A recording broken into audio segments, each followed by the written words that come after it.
Hey everyone, this is Jeff from Narwhal Labs, and with Mandalorian Season 2 coming out tomorrow as of this release, thought we'd have a little bit of fun in the lab making some projects with the tools that we have on hand here. Started by 3D printing everyone's favorite, a Baby Yoda, and removing its support material. This was printed at a 0.16 layer height, 10% infill, and it took 3.5 days. Doing a really basic spray paint finish on there, using Montana Gold spray paint. It's acrylic-based, lower VOC anyways, and pretty easy to work with. We finished it off with a black wash, which is just acrylic paint, and I think I did about a 10-to-1 mix here, water to paint. Covered the whole piece, and then just wiped off any of the excess. It really fills in some of those details and crevices and gives it a nice weathered appearance. With all Baby Yoda's been through, can't expect it to be perfectly clean anyway, so really great way to finish him off. And initially Sharpied in the eyes, but in this case I didn't like it so much, so I covered that up and used some acrylic paint to get a little bit more of a dark black in the eyes there. And we're going to move on and print our Mando helmet. This took 3.5 days as well. This was at 0.3 layer height, so a little less detail there.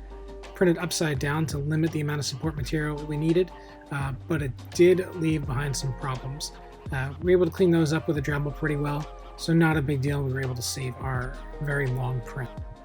Then we followed that up with a filler primer, which didn't work quite as well as I wanted it to. It actually ran in a few spots, but after sanding it, it ended up giving us kind of a worn or beat up metal look, and I kind of liked it. Especially after applying our black acrylic paint and then Rub and Buff here. Rub and Buff is a product that can apply a metallic finish to a variety of materials. In this case, we just rubbed that solution all over our print to give it kind of a metallic look, and it had that beat up, pitted metal look. It looked a little bit battle worn, and I really liked it. Just used some TotalBoat 4-minute epoxy to affix the remaining pieces to the helmet. And I struggled a little bit with the shield, but it turns out the answer is found in office supplies. This is just a basic plastic document folio with some automotive tint applied to it using an alcohol solution to make sure we had a nice, clean application of it. Just cut this to size and hot glued it inside the helmet, and it worked out pretty great. A couple of small ripples in it, nothing too severe. It looks like a great helmet. It fits great on my head anyway, and I think it'd be a lot of fun for Halloween or your next convention, Comic-Con, whatever you like to do with it. Definitely a lot of fun making this here.